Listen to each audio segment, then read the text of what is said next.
नमस्कार साथियों, मैं विकास भारती आप सभी का स्वागत करता हूं पार्थ क्लासेस में। जैसा कि मैंने बताया था कि अगले वीडियो में प्रश्नोत्तरी देखेंगे राजस्व परिषद एवं चकबंदी विभाग से संबंधित। तो आज हम लोग राजस्व परिषद एवं चकबंदी विभाग से संबंधित जो प्रश्नोत्तरी है उसे करते हैं। तो पहला प्रश्न है, उत्तर प्रदेश राजस्व विभाग का मुख्यालय कहाँ स्थित है? प्रयागराज में है, लखनऊ में है, वाराणसी में या आगरा में? तो ये हम बता चुके हैं। ये जो मुख्यालय है ये आपका लखनऊ में स्थित है, लखनऊ में। इसकी व्याख्या भी नीचे हमने कर रखी है। बताया था कि उत्तर प्रदेश राजस्व विभाग में राजस्व सचिव के अंतर्गत 5 विभागाध्यक्ष आते हैं। इन 5 विभागाध्यक्षों के बारे में बताया था। राजस्व परिषद, चकबंदी आयुक्त, राहत आयुक्त, निदेशक भूमि, अध्यापति एवं प्रमुख संपादक जिला गजेटियर्स। जिला गजेटियर्स जो स्थापना हुई थी 1957 में। इन सभी का मुख्यालय कहाँ है? लखनऊ में है। उत्तर प्रदेश में माल गुजारी से संबंधित न्यायिक कार्यों की सबसे बड़ी संस्था राजस्व परिषद है। राजस्व परिषद के बारे में बताया था, ये माल गुजारी से संबंधित सबसे बड़ी संस्था है। राजस्व परिषद की स्थापना 1831 में इलाहाबाद में की गई थी, जो कि प्रयागराज नाम है जिसका। राजस्व परिषद के प्रशासनिक कार्यों का मुख्यालय लखनऊ में एवं न्यायिक कार्यों का मुख्यालय प्रयागराज में स्थित है। राजस्व परिषद में न्यायिक सदस्यों की संख्या 7 है और प्रशासनिक सदस्यों की संख्या कितनी है? तो इसे भी नोट कर लें, प्रशासनिक सदस्यों की संख्या 2 है। अगला प्रश्न है, भूमि की पैमाइश का कार्य कौन सा विभाग करता है? शिक्षा विभाग करता है, राजस्व विभाग करता है, चिकित्सा विभाग करता है या फिर भू प्रबंधन विभाग करता है? तो इसके लिए आप समझ ही रहे होंगे, इसका आंसर है राजस्व विभाग। तो भूमि पैमाइश से संबंधित जो कार्य है वो राजस्व विभाग करता है। इसकी व्याख्या भी हमने लिख रखी है। भूमि की पैमाइश का कार्य राजस्व विभाग करता है। शिक्षा विभाग शिक्षा से संबंधित कार्य करेगा, चिकित्सा विभाग चिकित्सा संबंधित कार्य करेगा, भू प्रबंध विभाग भू प्रबंध से संबंधित कार्य भू प्रबंध से संबंधित विषयों के कार्यों को करता है। अगला प्रश्न है, उत्तर प्रदेश में माल गुजारी से संबंधित न्यायिक कार्यों की सबसे बड़ी संस्था राजस्व परिषद है। इससे पहले हम पढ़ चुके हैं। राजस्व परिषद की स्थापना कब हुई? ये 1831 में हुई। राजस्व परिषद की स्थापना कहाँ की गई थी? तो राजस्व परिषद की स्थापना आपकी लखनऊ में, इलाहाबाद में की गई थी। बाद में इलाहाबाद इसे लिख लेंगे। अब आपके जो पेपर में आएगा वो प्रयागराज आएगा लिख के। तो इस राजस्व परिषद की स्थापना प्रयागराज में की गई थी। बाद में इसके कार्यों को, क्योंकि जो प्रयागराज शाखा थी इस पर ज़्यादा बर्डन था, तो कार्यों को कम करने के लिए जो इसके प्रशासनिक कार्य थे, तो प्रशासनिक कार्यों के लिए एक शाखा बना दी गई लखनऊ में, तो वो लखनऊ में हो गई। और न्यायिक कार्य अब भी कहाँ होते हैं? इलाहाबाद में होते हैं। तो स्थापना इलाहाबाद में की गई 1831 में। देखिए, इसके बाद अगला प्रश्न है, राजस्व परिषद के प्रशासनिक कार्यों का मुख्यालय कहाँ है? लखनऊ में है। राजस्व परिषद में न्यायिक सदस्यों की संख्या कितनी है? न्यायिक सदस्यों की संख्या कितनी है? 7 है। पूछा जाए प्रशासनिक सदस्यों की संख्या, तो प्रशासनिक सदस्यों की संख्या 2 है। अगला प्रश्न है, राजस्व परिषद के प्रशासनिक एवं न्यायिक कार्यों को किस वर्ष पृथक किया गया? तो हमने बताया था, जब पढ़ाया था कि स्वतंत्रता के बाद, तो स्वतंत्रता में मिली थी 47 में, तो 47-48 में इसे पृथक कर दिया गया था। दोनों के कार्य क्षेत्रों में अंतर होने के साथ ही काम के बोझ को कम करने के उद्देश्य से दोनों विभागों को अलग अलग कर दिया गया। राजस्व अलग अलग कौन कौन से विभाग में? एक तो आपका प्रशासनिक और एक न्यायिक। प्रशासनिक को लखनऊ और न्यायिक को इलाहाबाद या प्रयागराज में रखा गया।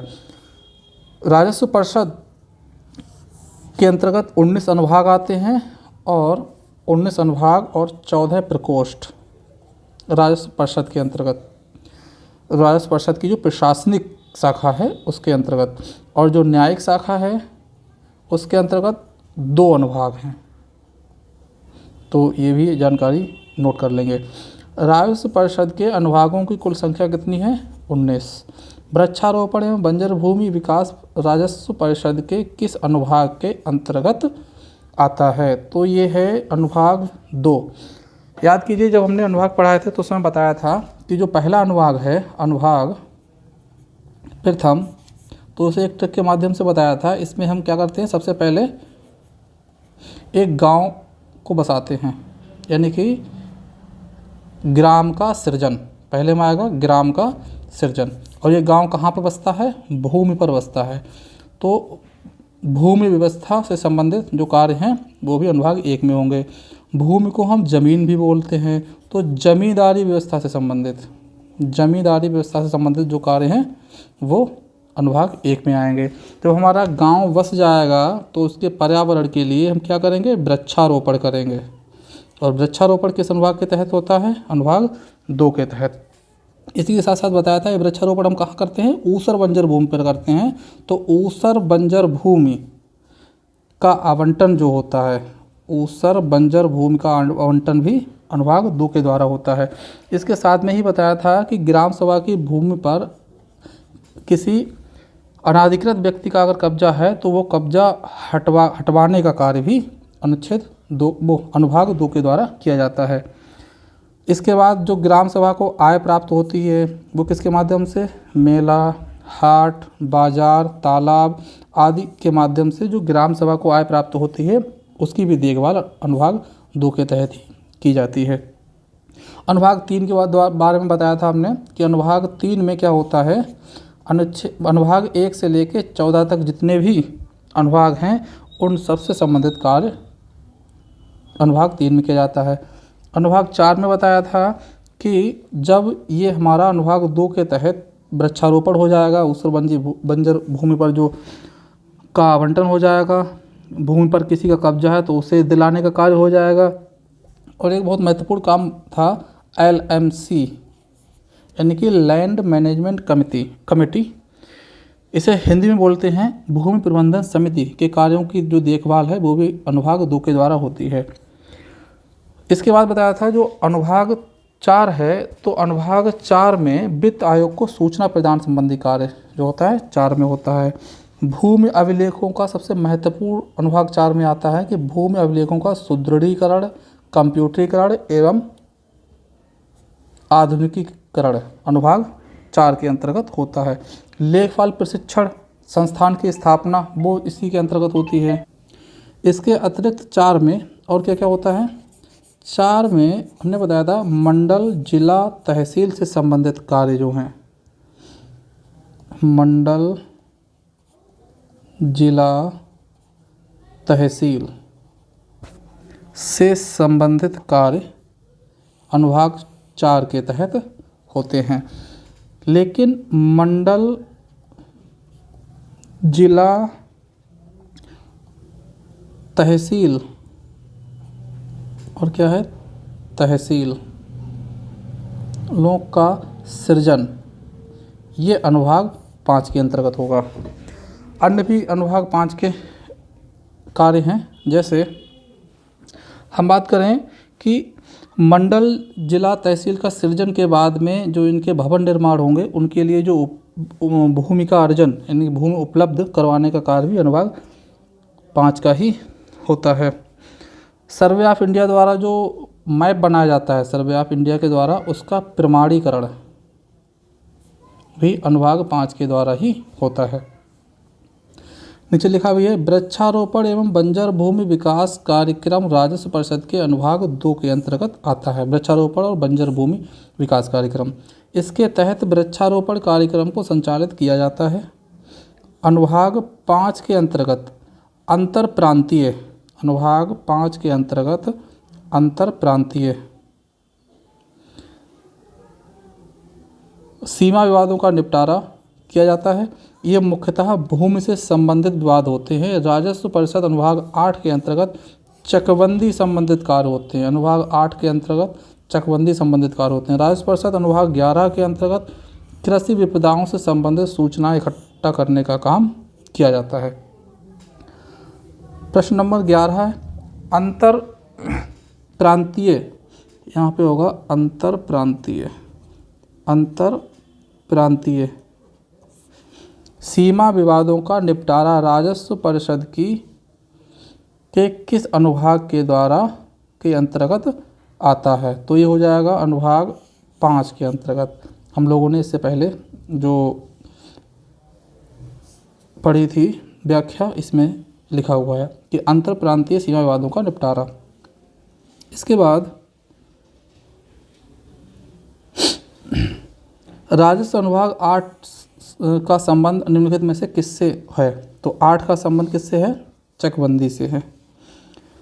कृषि विपदाओं से संबंधित सूचनाएं इकट्ठा करना राजस्व के किस अनुभाग के द्वारा का हिस्सा है? तो इसका आंसर है अनुभाग 11। अनुभाग 11 के अंतर्गत हम कृषि विपदाओं से संबंधित जो सूचनाएं होती हैं उन्हें इकट्ठा करते हैं। राजस्व अधिकारी के तौर पर किसे शामिल किया जाता है? सहायक कलेक्टर को, लेखपाल को, निरीक्षक कानूनगो को, या ये सभी? तो राजस्व अधिकारी के अंतर्गत सहायक लेखपाल भी शामिल है, लेखपाल भी, सहायक कलेक्टर, लेखपाल, कानूनगो, ये तीनों शामिल हैं। तो इसमें ये आंसर हो जाएगा ये सभी। ये हम इससे आगे जो वीडियो आएगा जब उसमें हम पढ़ेंगे राजस्व प्राधिकारी, तो इसके अंतर्गत पढ़ेंगे। ये प्राधिकारी, राजस्व प्राधिकारी 2 तरह के होते हैं, एक न्यायालय से संबंधित, राजस्व न्यायालय से संबंधित, और दूसरे राजस्व अधिकारी, राजस्व अधिकारी। तो यह तीनों राजस्व अधिकारी के अंतर्गत आएंगे। तो ये सभी राजस्व अधिकारी के तौर पर कार्य करते हैं। ये सभी राजस्व से संबंधित कार्यों को संचालित करते हैं। इसके अलावा कमिश्नर, कलेक्टर, अतिरिक्त कलेक्टर, सहायक कलेक्टर, बंदोबस्त अधिकारी, तहसीलदार, नायब तहसीलदार भी राजस्व अधिकारियों की श्रेणी में आते हैं। भूमि हक, सीमांकन एवं बंटवारे संबंधित मामले एसडीएम के समक्ष चलाए जाते हैं। भूमि हक, सीमांकन और बंटवारे से संबंधित मामले एसडीएम के अंतर्गत आते हैं। साथ ही भूमि अभिलेखों के रखरखाव का उत्तरदायित्व डीएम पर होता है या जिला मजिस्ट्रेट पर होता है। अगला प्रश्न है, भूमि हक, सीमांकन एवं बंटवारे से संबंधित मामला किसके समक्ष प्रस्तुत किया जाता है? तो इसका आंसर हो जाएगा एसडीएम के समक्ष। भू अभिलेखों के रखरखाव का उत्तरदायित्व किस पर होता है? ये होता है डिस्ट्रिक्ट मजिस्ट्रेट डीएम पर। राजा टोडरमल भूलेख प्रशिक्षण एवं सर्वेक्षण संस्थान किस जिले में स्थित है? तो ये आपका हरदोई में स्थित है। राजा टोडरमल भूलेख प्रशिक्षण एवं सर्वेक्षण संस्थान उत्तर प्रदेश के हरदोई जिले में स्थित है। कर्मचारियों को भूलेख प्रतिलिपि तैयार करने हेतु विशेष रूप से प्रशिक्षित करने के उद्देश्य से इस संस्थान का निर्माण किया गया है। कर्मचारियों को भूलेख प्रतिलिपि तैयार करने हेतु जो प्रशिक्षण है वो इस संस्थान में दिया जाता है, जो कि हरदोई में राजा टोडरमल नाम से। प्रश्न नंबर 8 है, निम्न में से कौन से वादों का निपटारा राज्य के राजस्व न्यायालय में किया जाता है?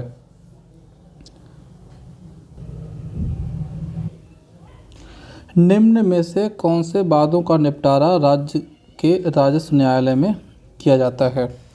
तो भूमि की नीलामी, भूमि पर मालिकाना हक, मेड़बंदी, ये सभी। तो इसका आंसर होगा ये सभी।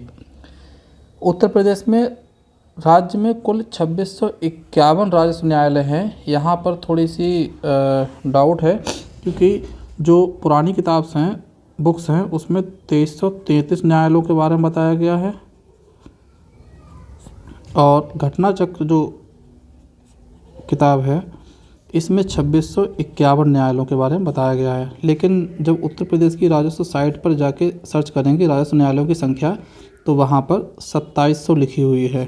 तो इस प्रश्न का उत्तर देते समय आप 2651 या 2700 पर जाएं, ये मेरा व्यक्तिगत सजेशन है। इसके बाद देखते हैं, यह न्यायालय मेड़बंदी, बंटवारा संबंधी विवाद, भूमि की नीलामी संबंधी मामलों, जमीन पर मालिकाना हक दिलाने संबंधी मामले, जमीन की बेदखली से संबंधी मामलों आदि वादों का निपटारा करती है। तहसील स्तर पर राजस्व अधिकारी कौन होता है? तो तहसील स्तर पर राजस्व अधिकारी आपका तहसीलदार होता है। अधिकारी तहसीलदार होता है जो करों की वसूली करता है। तहसीलदार का अर्थ राजस्व संग्रह करने वाला पदधारक। हल्का स्तर पर लेखपाल होता है। हल्का स्तर पर लेखपाल होता है। लेखपाल को हम पटवारी भी कहते थे, जो भू राजस्व संबंधी कार्यों का निष्पादित करता है। वर्तमान समय में उत्तर प्रदेश राज्य में 2651 राजस्व न्यायालय संचालित हैं। राजस्व न्यायालयों में सबसे निचली अदालत नायब तहसीलदार की अदालत मानी जाती है। सबसे निचली अदालत राजस्व न्यायालयों में किसकी मानी जाती है? नायब तहसीलदार की। इतना याद रखेंगे। अगला प्रश्न है, वर्तमान समय में उत्तर प्रदेश राज्य में कितने राजस्व न्यायालय हैं? तो 2651। उत्तर प्रदेश में चकबंदी योजना का प्रारंभ किस वर्ष शुरू हुआ था? ये 1954 1954 में शुरुआत हुई थी चकबंदी योजना की। बताया भी था हमने कहाँ से शुरुआत हुई थी, मुजफ्फरनगर के कैराना तहसील से और सुल्तानपुर के मुसाफिरखाना तहसील से 1954 में चकबंदी योजना की शुरुआत हुई थी। 1954 में चकबंदी योजना को संपूर्ण उत्तर प्रदेश में लागू कर दिया गया था। ये 1954 में नहीं, 1958 में लागू किया गया था। संपूर्ण उत्तर प्रदेश में 1958 में चकबंदी योजना को लागू कर दिया गया था। चकबंदी व्यवस्था को क्रियान्वित करने हेतु तो उत्तर प्रदेश सरकार ने राज्य को अनेक कटकों में विभाजित किया है। बताया भी था कि राज्य को विभाजित किया गया है विभिन्न कटकों में। प्रत्येक कटक में चकबंदी समिति गठित की जाती है, जिसमें कम से कम 5 सदस्य और अधिक से अधिक 11 सदस्य होते हैं, और इनमें जो 4 सदस्य होते हैं वह नामांकित सदस्य होते हैं। इसके बाद प्रत्येक कटक के चकबंदी समिति में अधिकतम 11 सदस्य होते हैं। ऐच्छिक चकबंदी का प्रथम प्रयास सर्वप्रथम किस राज्य में हुआ था? तो ऐच्छिक चकबंदी का सर्वप्रथम प्रयास हुआ था पंजाब में। चकबंदी जो होती है वह 2 तरह से होती है, एक ऐच्छिक और दूसरी अनिवार्य। जो ऐच्छिक चकबंदी होती है वह ऐच्छिक चकबंदी व्यवस्था के अंतर्गत जब कोई कृषक स्वयं अपनी इच्छा से चकबंदी करने को तैयार हो जाता है तो ऐसी चकबंदी को ऐच्छिक चकबंदी कहा जाता है। और अनिवार्य चकबंदी जो होती है वो राज्य सरकार के द्वारा की जाती है और उसे प्रत्येक कृषक को करवानी ही पड़ती है। राजस्व प्रशासन का सबसे महत्वपूर्ण विभाग राजस्व परिषद होता है। राजस्व परिषद के सदस्यों की नियुक्ति किसके द्वारा की जाती है? तो राजस्व परिषद के सदस्यों की नियुक्ति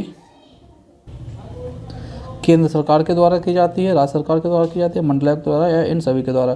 तो याद रखेंगे कि राजस्व परिषद के सदस्यों की नियुक्ति जो करी जाती है वह राज्य सरकार के द्वारा की जाती है। इन प्रश्नों के अतिरिक्त कुछ प्रश्न हैं, उन्हें हमने एक लाइन में लिखा है तो उन्हें भी समझ लेते हैं। कार्य के आधार पर राजस्व परिषद को 2 भागों में विभाजित किया गया है। इसके बाद बंदोबस्त, भू अभिलेखों का रखरखाव, भूमि अर्जन, मालगुजारी आदि राजस्व परिषद के कार्य हैं। निगरानी, पुनरावलोकन आदि राजस्व परिषद के कार्य हैं, ये भी राजस्व परिषद के कार्य हैं। हमें ये बताना है कि बंदोबस्त, भू अभिलेखों का रखरखाव, भूमि अर्जन, मालगुजारी आदि संबंधित राजस्व परिषद के कार्य हैं, राजस्व परिषद के किस शाखा के कार्य हैं? तो ये प्रशासनिक शाखा के हैं, प्रशासनिक शाखा के कार्य हैं। निगरानी, पुनरावलोकन आदि राजस्व परिषद की जो न्यायिक शाखा है उसके कार्य हैं।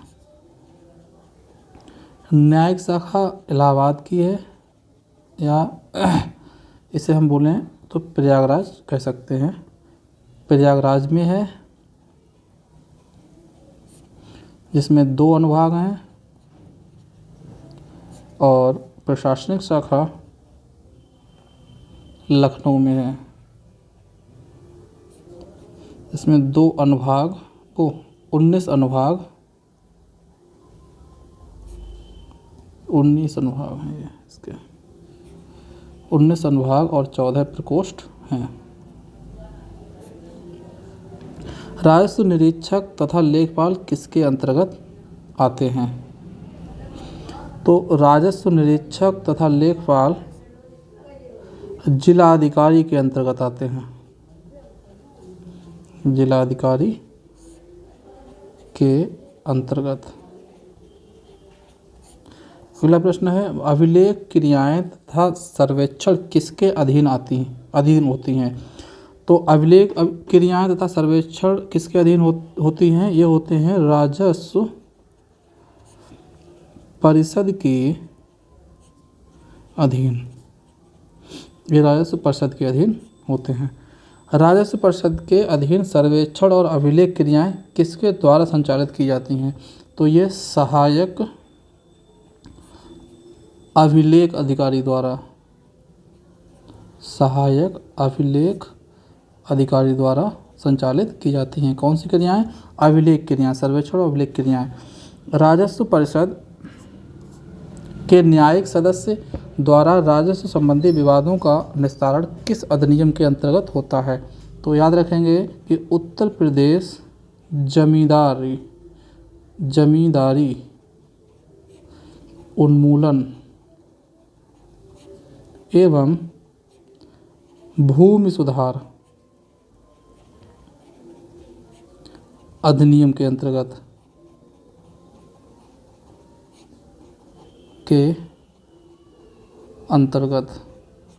न्यायिक सदस्य द्वारा राज्य संबंधी विवादों का निस्तारण किया जाता है। राष्ट्र परिषद के लखनऊ कार्यालय में कितने अनुभाग हैं? तो लखनऊ कार्यालय में 19 अनुभाग हैं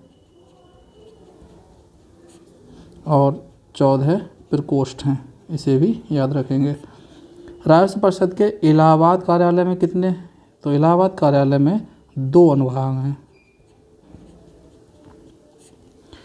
जमींदारी उन्मूलन राजस्व ग्रामों का सृजन तथा भूमि व्यवस्था करने आदि कार्य संपादित किए जाते हैं।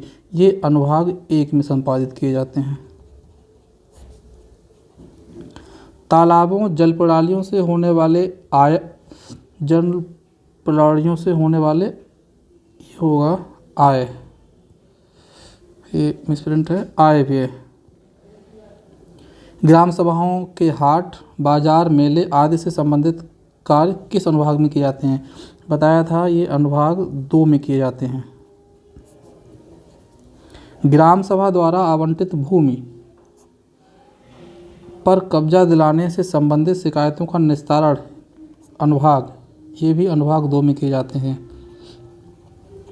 ये अनुभाग जब कभी भी टाइम मिलेगा तो ये अनुभाग ट्रिक के माध्यम से कैसे याद किए जाएं। हालांकि जब हमने अनुभाग पढ़ाया था तो उसमें 5 अनुभाग के बारे में बताया था।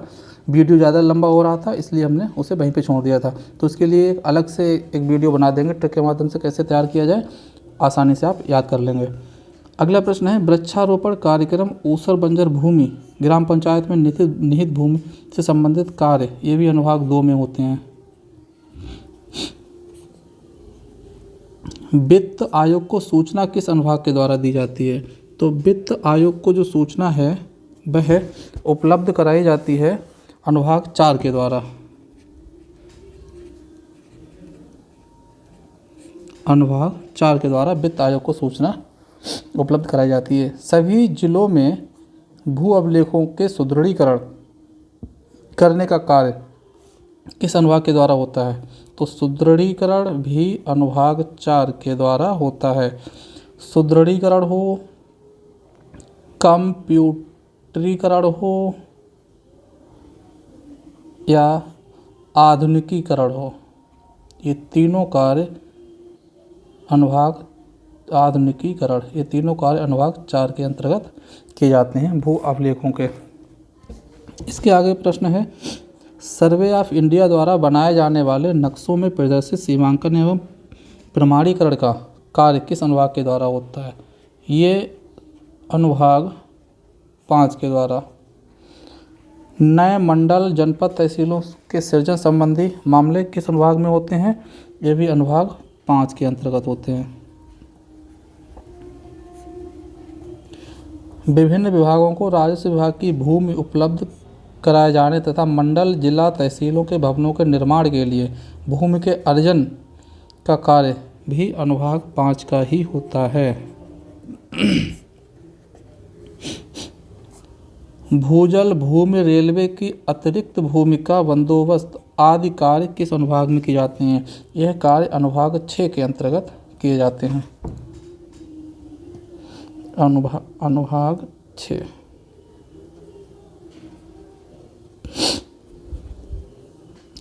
विस्थापितों की सहायता तथा पुनर्वास का कार्य, हमने बताया था जब रेलवे के लिए भूमि उपलब्ध कराएंगे तो उस भूमि पर जो व्यक्ति रहेंगे, जो लोग रहेंगे वो विस्थापित होंगे, तो उनके पुनर्वास और सहायता का कार्य भी अनुभाग 6 की ही जिम्मेदारी होती है।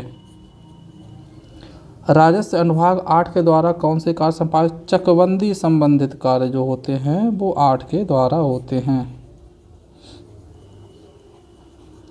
संबंधी कार्य लेखपाल, राजस्व निरीक्षक, कानूनगो, नायब तहसीलदार तथा तहसीलदार इत्यादि के कार्य एवं उनकी सेवा नियमावली संबंधी कार्य किस अनुभाग में होते हैं? यह कार्य होते हैं अनुभाग 9 में।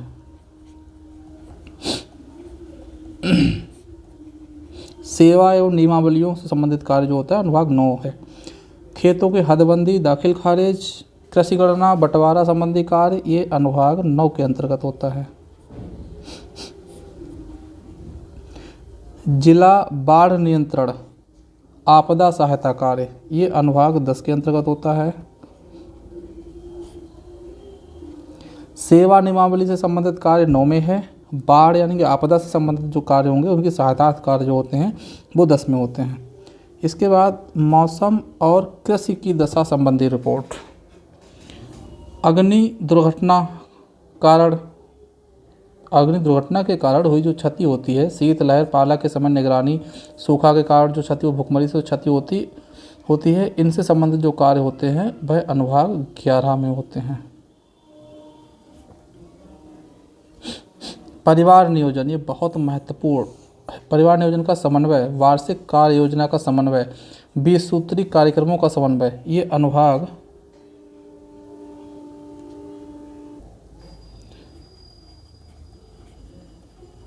12 के अंतर्गत होता है। तो अनुभाग 12 में परिवार नियोजन समन्वय संबंधित कार्य, चाहे परिवार नियोजन का हो, वार्षिक कार्य योजना का हो, 20 सूत्री कार्यक्रम का हो, ये अनुभाग 12 में होता है। भूमि अध्यापित अधिनियम से संबंधी कार्य, सर्वेक्षण, अभिलेख संबंधी क्रियाएं, ये अनुभाग 13 में होता है। अगला है भूमि के हक, सीमांकन, बंटवारे से संबंधी कार्य। ये भूमि के हक, सीमांकन तथा बंटवारे से संबंधित जो वाद होते हैं ये एसडीएम कोर्ट में चलाए जाते हैं, एसडीएम के पास चलाए जाते हैं। अगला है ग्राम पंचायत के सदस्यों तथा प्रधानों के निर्वाचन से संबंधी याचिका। ग्राम पंचायत के सदस्यों तथा प्रधानों के निर्वाचन से संबंधी याचिका कहाँ सुनी जाती है? एसडीएम के पास ही सुनी जाएगी, एसडीएम के ही न्यायालय में, उप जिला अधिकारी के न्यायालय में। उप जिला अधिकारी द्वारा पारित आदेशों के विरुद्ध किस न्यायालय में अपील की जाएगी? तो एसडीएम से ऊपर आता है डीएम, तो ये जिला न्यायालय या कहें जिला न्यायाधीश के न्यायालय या डीएम के न्यायालय।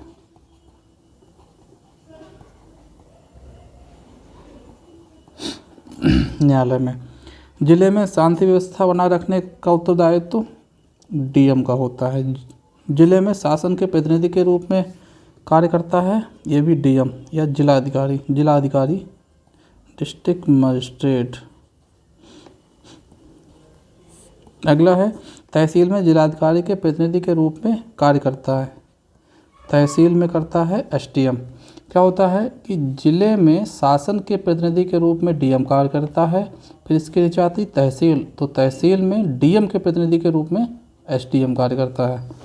किस अधिनियम के तहत राज्य सरकार प्रत्येक हलके में एक लेखपाल की नियुक्ति करती है? तो ये भू राजस्व अधिनियम 1901 की धारा 23 के तहत लिखेंगे कि भू राजस्व अधिनियम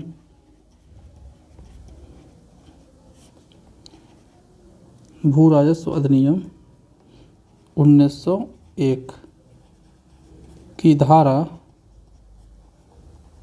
23 के अंतर्गत नियुक्त की जाती है प्रत्येक हलके में एक लेखपाल की। चकबंदी के लिए राज्यों को किस यूनिट में बांटा गया है? तो चकबंदी के लिए राज्यों को कटक में बांटा गया है। अगला प्रश्न है राज्य सरकार ने हलकों में लेखपाल की नियुक्ति का कर्तव्य किसे दे रखा है?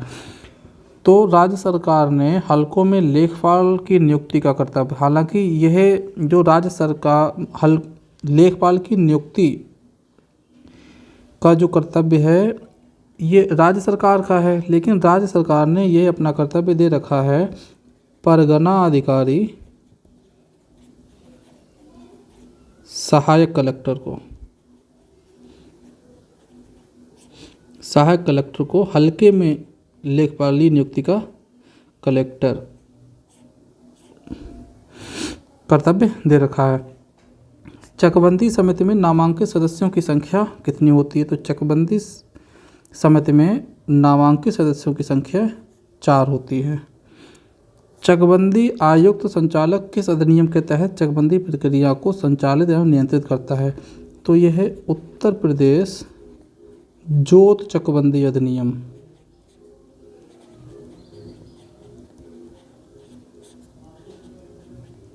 अधिनियम 1953। इस अधिनियम के तहत चकबंदी आयुक्त जो है वह चकबंदी प्रक्रिया को संचालित एवं नियंत्रित करता है। तो आज हम लोगों ने जो प्रश्न किए हैं, ये प्रश्नावली लगभग 60 प्लस क्वेश्चन होंगे। राजस्व परिषद, चकबंदी विभाग और जो राजस्व परिषद के जो अनुभाग हैं उनसे संबंधित थी। इससे आगे हम लोग क्लास लेंगे अगले टॉपिक पर और उनकी प्रैक्टिस प्रश्नोत्तरी के माध्यम से करवाएंगे।